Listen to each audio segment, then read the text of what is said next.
Queridos irmãos, muita paz, que o Senhor nos abençoe, que Ele possa nos inspirar nesta hora, para que a gente estude de uma forma que atinja primeiro os nossos corações e que possa, de alguma forma, contribuir para cada um de nós aqui nessa tarde. Nós vamos continuar a primeira parte do Livro dos Espíritos, das causas primárias, capítulo 1, Deus, atributos da divindade. Hoje nós vamos ver as questões da questão 10 à questão 16. Na questão número 10, Kardec pergunta para os espíritos: pode o homem compreender a natureza infinita, íntima de Deus?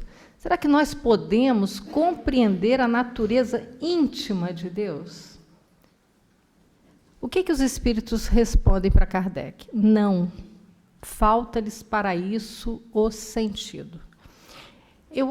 O nosso estudo hoje vai ser com base num livro, Livro dos Espíritos Comentados, uma psicografia do João Nunes Maia, pelo Espírito Miramês. Então, tudo que a gente falar, vocês podem encontrar no livro, que tem, inclusive, disponível na internet. Então, nós vamos... os nossos comentários terão como base as ponderações de Miramês. Então, Miramês começa tratando da natureza de Deus. Então, ele diz assim, que falta-nos sentido, como os espíritos dizem. O doutor Sérgio Felipe de Oliveira, que é um professor, que é um médico, e ele trabalha na USP, ele criou a cadeira de Medicina e Espiritualidade na USP, ele diz o seguinte, que nós temos catalogado 5 sentidos, né? A visão, a audição, o olfato, o paladar e o tato, 5. Mas ele diz que, em verdade, nós temos 21 sentidos que nós não sabemos e que nós não temos catalogados e que nós não nos damos conta. Então, nós não conhecemos ainda, de fato, nem todos os sentidos físicos que nós temos. Como que nós podemos penetrar nos sentidos e na intimidade, na natureza de Deus? Se nós não conhecemos nem os sentidos, os nossos próprios sentidos. Então, Miramês começa dizendo que nós não nos conhecemos, que nós precisamos primeiro conhecer a nossa própria natureza, mergulhar na nossa própria condição, porque nós não sabemos nem como funciona ainda as nossas emoções. Nós não damos conta ainda de perceber qual o pensamento que é recorrente e, a partir daí, percebermos as emoções que nós sentimos diariamente. A gente consegue fazer isso? A gente só consegue falar assim, estou com uma angústia, o peito apertou, não sei por quê. É ou não é? Como é que é isso? Como é que eu não dou conta de perceber o que está acontecendo comigo?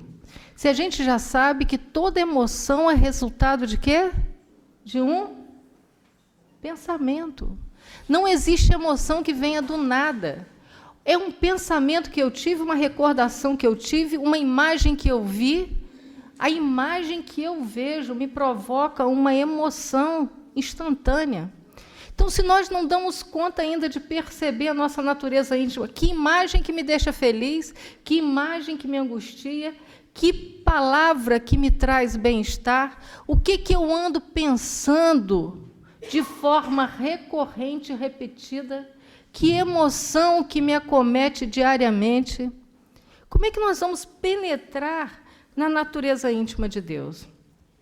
Então, Miramês diz assim, que a ansiedade de conhecimento pode nos levar a extremos. No entanto, o bom senso nos chama a atenção para a harmonia e faz com que a gente comece, então, a ter calma. Começa, primeiro, basta que você saiba que Deus existe. Que Deus existe.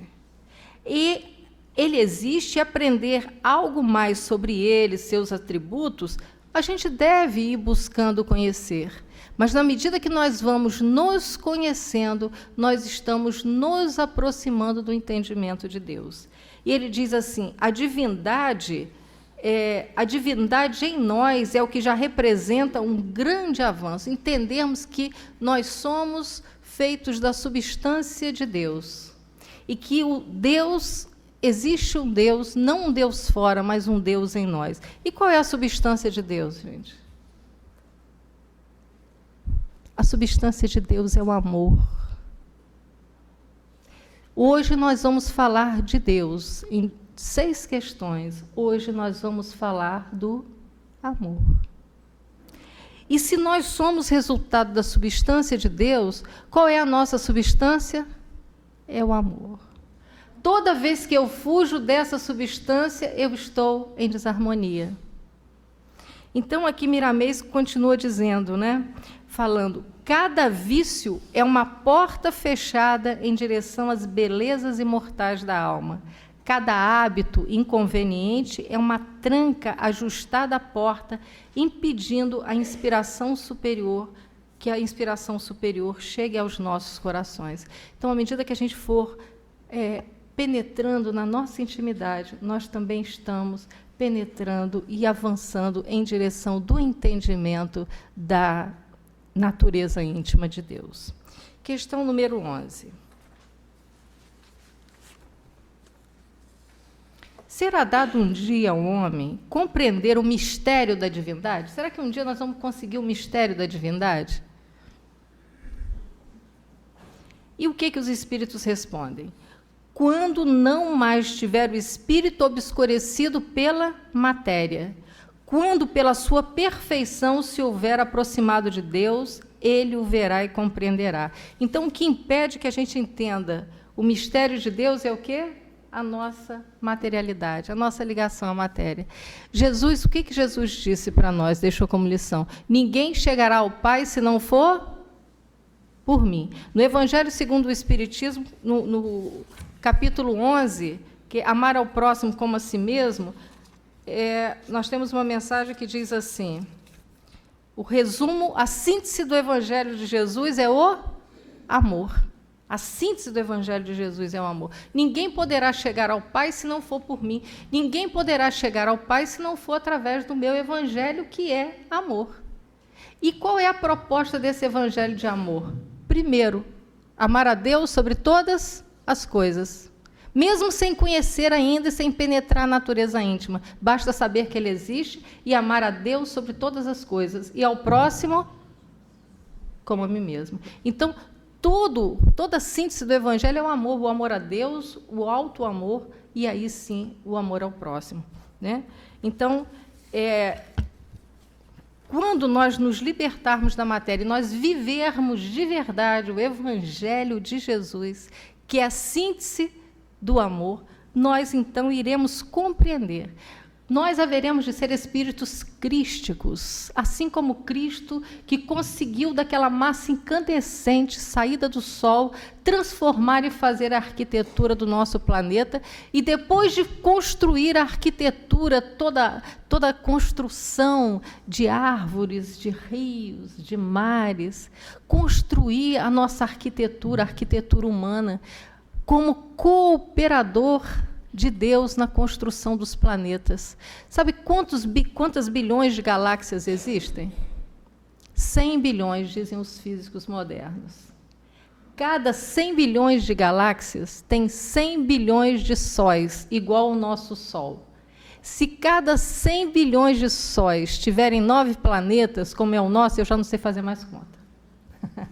Aí fica por conta de vocês. Dizem que é um tal negócio de 10 a 500, quer dizer, é botar 10 e botar 500 zero depois. Eu não sei fazer essa conta, 100 bilhões eu já consigo pelo menos imaginar. Mais que isso eu não dou conta de fazer conta, mas é coisa demais, não é isso?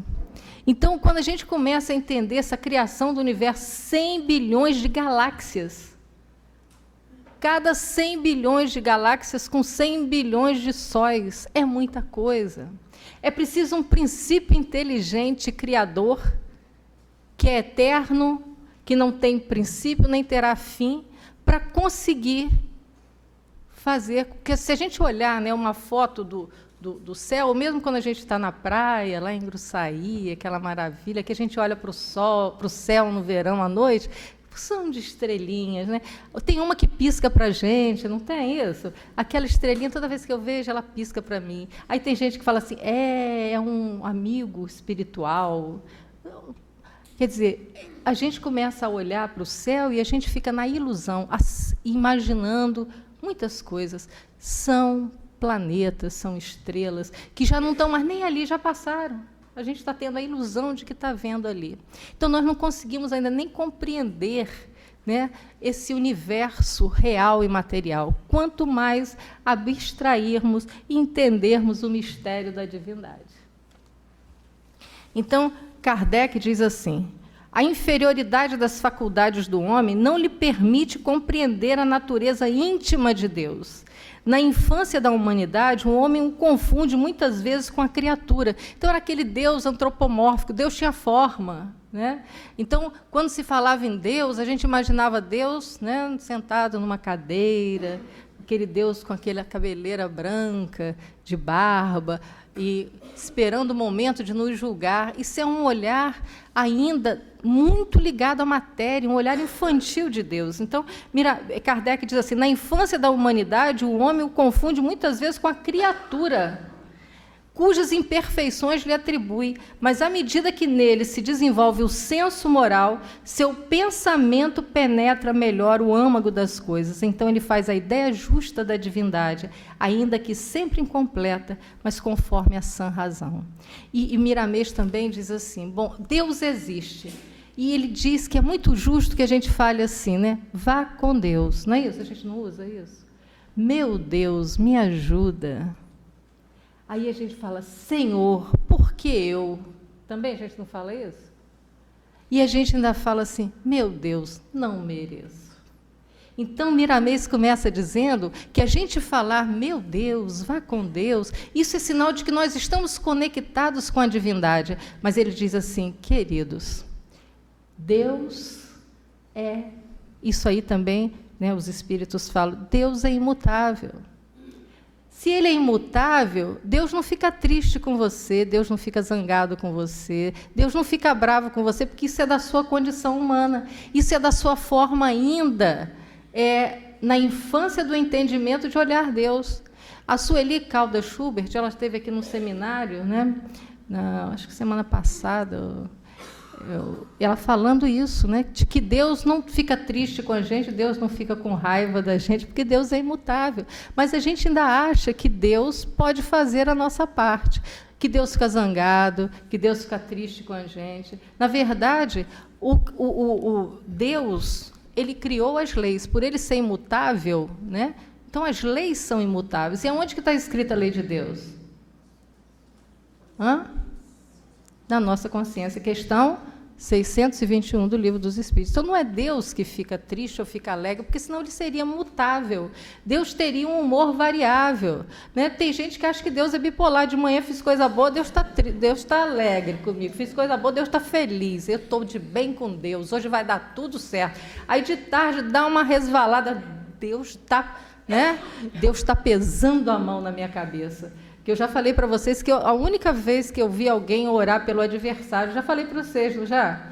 Porque esse é o evangelho do amor de Jesus: orai pelos que vos perseguem e caluniam, amai os vossos inimigos. Esse é o caminho que leva a Deus, porque foi isso que Jesus falou. Mas a gente ainda, eu já vi, gente, eu falei para vocês aqui, vocês lembram? Que eu já falei para vocês que eu vi uma pessoa orando pelo adversário, foi uma única vez. Não sei se vocês lembram que a pessoa falou assim: né? Fez comigo, Deus vai pesar a mão sobre a cabeça. Deus pesa a mão sobre a cabeça daquela pessoa. Como se Deus fosse mutável como nós. Como se Deus fosse pesar a mão, porque isso quem faz somos nós. Deus não muda, é para todo mundo. Ele não tem... o que cada um fez, vai receber de volta. E o que a gente faz que é certo, a gente sabe. O que a gente faz que não é, que está fora da lei, a gente também sabe. Então, nós recebemos na medida da nossa consciência. Certo, minha gente? Então, vamos lá, o que Kardec fala ainda, o que Miramês fala ainda mais dessa questão do mistério da divindade. Mas antes eu queria falar uma coisinha para vocês. Jesus diz assim, na casa, já que a gente falou das 100 bilhões de galáxias, na casa de meu Pai há muitas moradas. Nós já ouvimos isso? E o que a gente aprende que na casa do meu pai há muitas moradas? De que não é só a terra que é habitada. Nós já ouvimos isso. Então, existem outros planetas, existem outras moradas. Mas, se nós entendermos, como nos orienta o Maurício Neiva Crispim, nós entendemos a casa do Pai, essa morada, como o Espírito. Isso quem fala é o Maurício Neiva Crispim, numa palestra sobre Deus, que eu achei muito interessante. Então, ele diz assim, que a morada da casa do Pai é a nossa morada íntima. E que essa morada, como um mundo interior e cuja dimensão é a nossa consciência. E ele diz assim, que nós ainda escolhemos morar no condomínio do sofrimento, na rua da ignorância, no conjunto da ilusão, na vivência do condicionamento. E nós criamos a nossa própria comunidade, com roelas apertadas, com goteiras, com dor e com sofrimento. Quando nós vamos transformando essa nossa morada íntima, quando nós vamos, através dessa dimensão da nossa consciência, trabalhando a nossa consciência, buscando viver o amor, como nos recomenda Paulo na carta aos Coríntios, ainda que eu fale a língua dos homens e dos anjos, se eu não tiver amor, nada sou. Ainda que eu tenha o dom da profecia, ainda que eu seja um médium de grande porte, se eu não tiver amor. Então, esse amor que transforma é só o amor. Então, quer dizer, quando eu começo a transformar a minha dimensão, a dimensão da consciência, no amor, e como é que eu sei que eu estou nessa dimensão? Quando eu começo a fazer ao outro aquilo que eu quero que faça comigo. É a dimensão do amor, é a dimensão da consciência. Quando eu começo a agir com o outro da forma que eu quero que façam comigo. Se eu quero lealdade, eu sou leal. Se eu quero ser amada, eu amo. Se eu quero ser cuidada, eu cuido.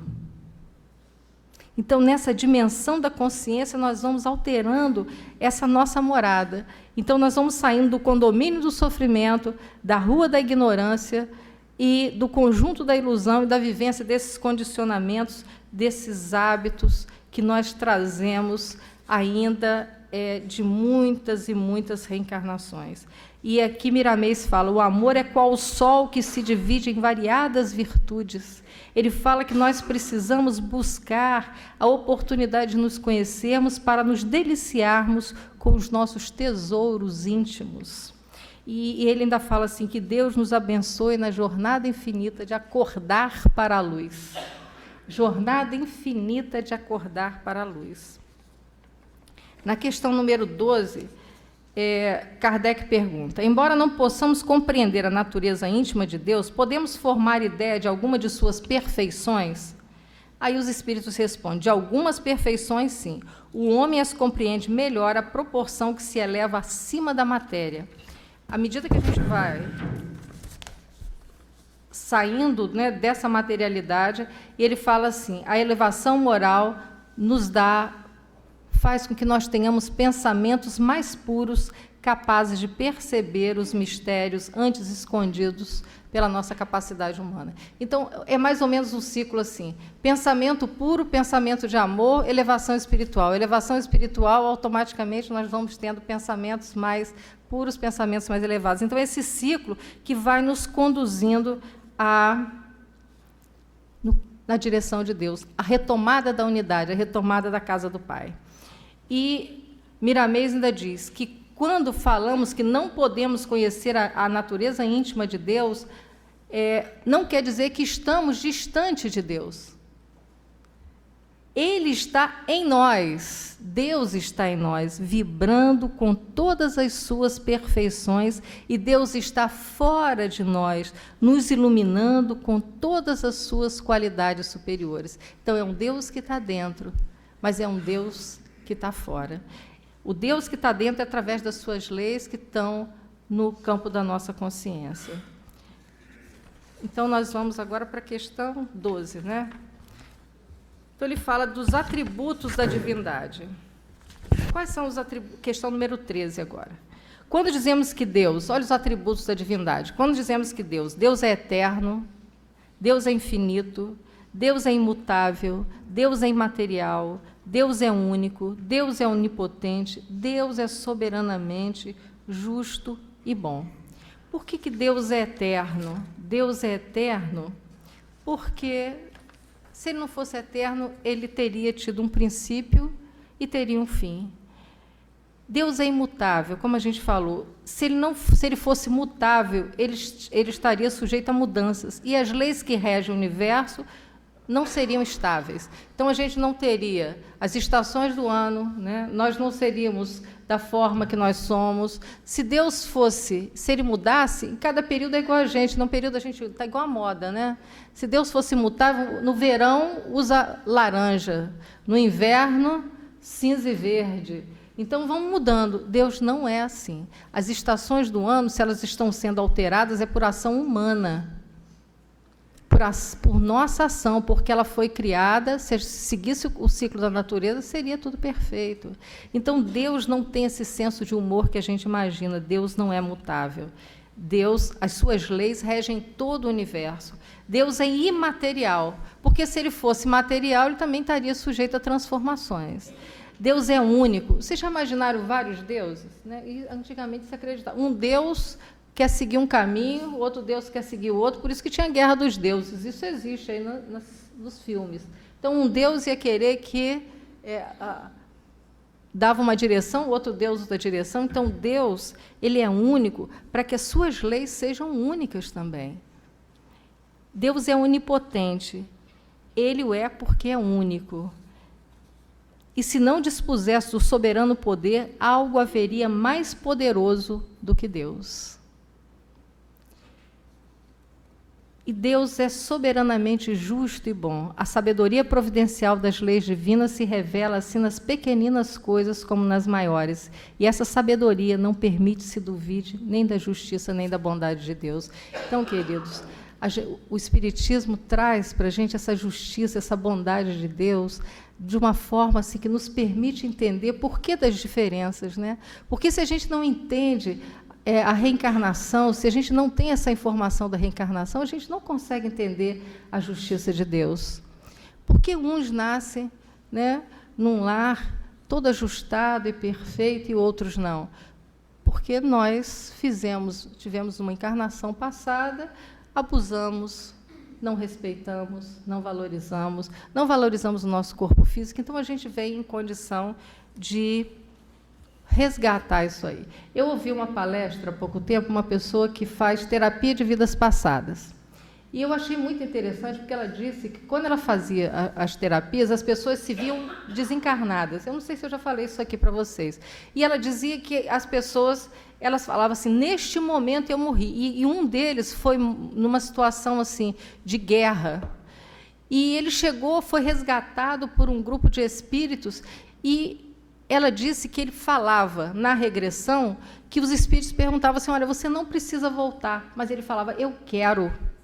Que a decisão de reencarnar é nossa, que nós não somos obrigados, até que nós queiramos, em casos de reencarnação compulsória, não. Mas ela dizia assim, que na maioria dos processos reencarnatórios, a própria pessoa pedia, eu quero voltar, eu preciso voltar. Não era um Deus, não tinha um tribunal. A própria consciência da pessoa fazia com que ela desejasse voltar para reparar os equívocos que havia cometido. Eu acho que eu contei para vocês até a história de uma professora. Eu acho que eu contei, sim. Ela tinha sido, em uma encarnação passada, ela tinha sido uma pessoa assim, como se fosse uma profetisa. Então, ela tinha conhecimentos que as outras pessoas não tinham através da mediunidade. E aconteceu um episódio que ela não contou o que ela tinha recebido dos espíritos, até para proteger. E aconteceu assim, uma catástrofe. Ela desencarna, e quando ela vê o que aconteceu por ela não ter passado a informação, ela deseja voltar como professora. E ela volta como professora com um desejo muito grande de passar todo o conhecimento que ela tinha, de ensinar as pessoas. Mas ela trazia uma culpa tão grande que ela não conseguia ser uma professora bem-sucedida. Ela ensinava, mas quando ela ia fazer um concurso, ela era reprovada, porque ela achava que ela devia tanto à lei que ela não merecia receber pelo que ela fazia. E na terapia de vida, naquele momento, a terapeuta falou, mas isso foi lá. Hoje você está passando a informação. E naquele momento você não fez, você não informou, porque você achava que era o melhor. Hoje é um outro momento. Então, a pessoa ela veio para ensinar, mas ela trazia tanta culpa que não permitia que ela conseguisse ter uma tranquilidade material através do trabalho dela. Olha quantas coisas a gente traz por culpa, né, que a gente não elaborou e que a gente ainda aqui está carregando esse peso, essa culpa. Então, a substância de Deus é amor. E se é amor, é preciso que a gente comece a ter o auto-amor e o auto-perdão. Quando a gente se perdoa, não significa que a gente não vá reparar. Eu fiz alguma coisa que não foi boa, que não foi legal, que a minha consciência já me acusa, mas eu posso fazer diferente. Eu me perdoo, mas esse perdão não faz com que a gente fique livre da reparação. Então, vamos agora para a questão, nós vamos falar do panteísmo, é isso? Questão número 14. Está na hora. A questão número 14. Vou ver aqui, eu não estou me perdendo na questão número 14. Deus é um ser distinto, ou será, como opinam alguns, a resultante de todas as forças, de todas as inteligências do universo reunidas. Então, é como se todas as forças, né, do universo, todas as inteligências do universo reunidas fossem Deus. Deus é a soma disso tudo. E o que os Espíritos dizem? Se fosse assim, Deus não existiria, porquanto seria efeito e não causa. Ele não pode ser ao mesmo tempo uma coisa e outra. Se nós pegarmos o homem mais inteligente que existe, pessoa mais inteligente, ele se criou? Não. Ele é criatura. Então, ele não pode ser Deus, ou parte de Deus. Então, é isso que essa questão diz. Deus existe. Disso não podeis duvidar, é o essencial. Crede, não vades além. Não vos percais num labirinto de onde não lograreis sair. Então, isso não vos tornaria melhores, antes um pouco mais orgulhoso, né? Então, eu sou a soma de Deus, eu faço parte desse conjunto que vai ser Deus. Deus é uma unidade dinâmica no seu caráter criativo e fecundo, mas único na sua majestosa intimidade de valores incomparáveis. Então, vamos ver o que é panteísmo, que é a questão, a 15ª. Então, no dicionário, o que significa panteísmo? Panteísmo é uma crença de que Deus e todo o universo são uma única coisa, uma única e mesma coisa, e que Deus não existe como um espírito separado. O panteísmo ensina que Deus é todo o universo, a mente humana, as estações e todas as coisas que existem. A palavra panteísmo vem do grego. Pan significa tudo, theos é Deus. Então, tudo é Deus. É como se a gente achasse que um quadro é o autor do quadro. É como se a gente olhasse para uma árvore e achasse que a árvore é Deus. É como se nós achássemos que o autor de uma obra, né, a obra é o próprio autor. Então, a obra é o reflexo do autor, assim como nós somos o reflexo do Criador, mas nós não somos, o Criador é separado, nós somos criaturas. A obra, o quadro, a obra de arte é o reflexo do talento, do pensamento do pintor, mas a pintura não é o pintor, né? A Mona Lisa não é Da Vinci, é uma obra, não é, né? Dizem até que ele fez o próprio autorretrato, né? Quem já foi ao Louvre, já viu? A gente vai imaginando que vai encontrar a Mona Lisa, aquele quadro enorme. É um quadro desse tamaninho, pequenininho, que ninguém pode fotografar, tem que ver de longe. E se a gente olhar todas as pinturas de Da Vinci, a gente vai ver que todas elas têm eles têm a mesma característica de fisionomia. Questão 15ª. Então, o panteísmo, se a gente pensar, o panteísmo é um absurdo, né? Porque Deus é único, Deus é imaterial, Deus é imutável, Deus é soberanamente justo e bom, Deus é onipotente, Deus é onipresente. Então, não dá para imaginar que a criação é o próprio Criador, né?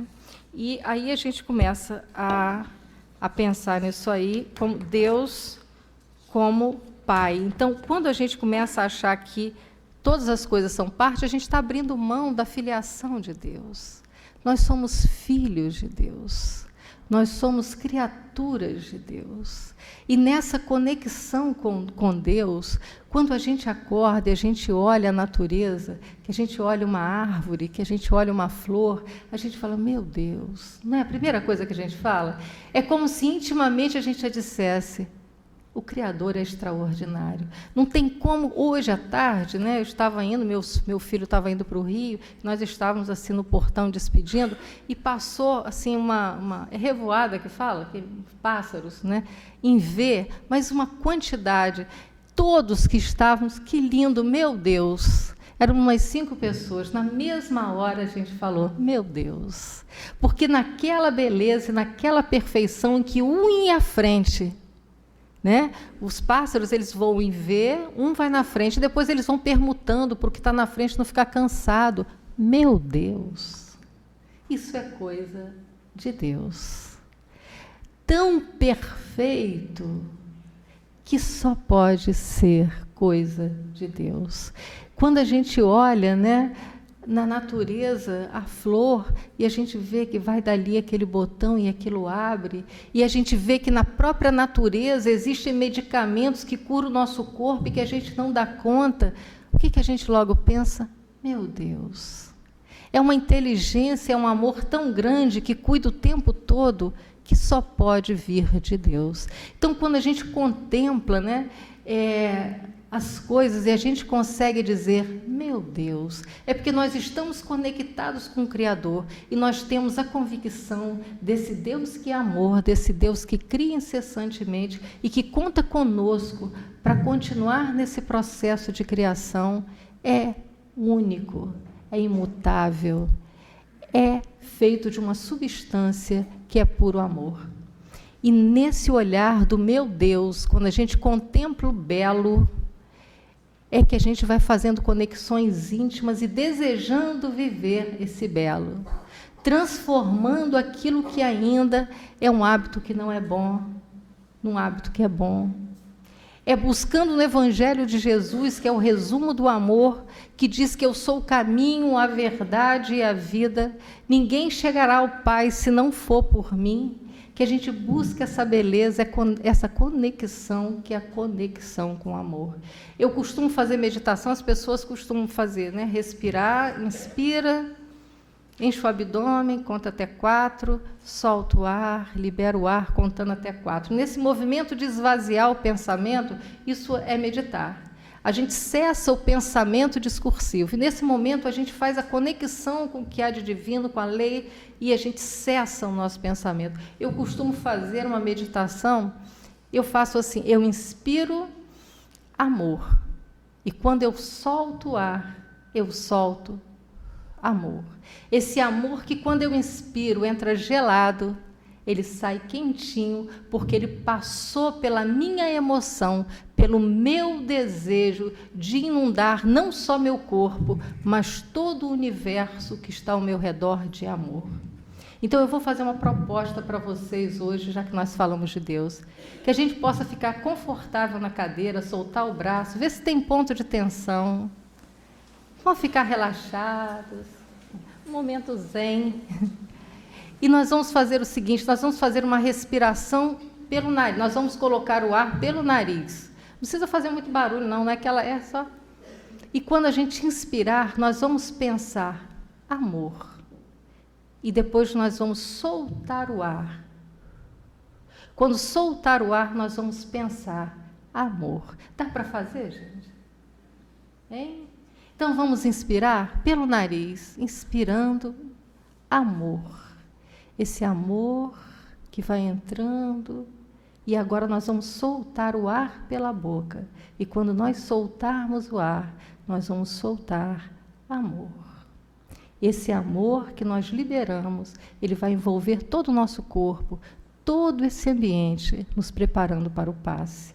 E quando eu me envolvo em amor, quando eu transformo o meu universo num universo amoroso, eu me conecto com a substância que me criou. Eu me conecto com Deus, que é puro amor. Então, que esse puro amor, que essa substância de que nós somos feitos, que a substância de Deus nos envolva todos agora, porque é o amor que transforma, é o amor que faz com que todos os nossos equívocos, sejam transformados. Então, muito amor puro, muito pensamento puro, muita conexão com o Senhor da vida. Que assim possa ser.